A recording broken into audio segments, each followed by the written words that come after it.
तसे बघायला गेले तर पावसाळा सुरू झाला आहे, पण वातावरणातली गरमी काही कमी झालेली नाही आहे.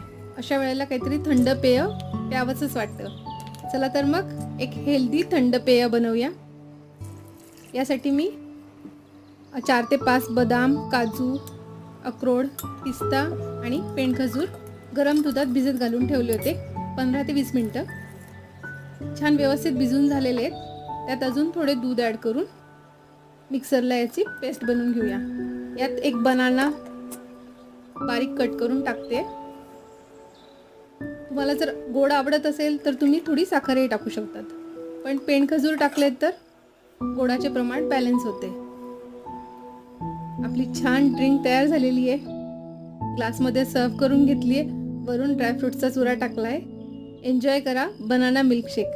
चॅनलला लाईक, शेअर आणि सबस्क्राईब कराल.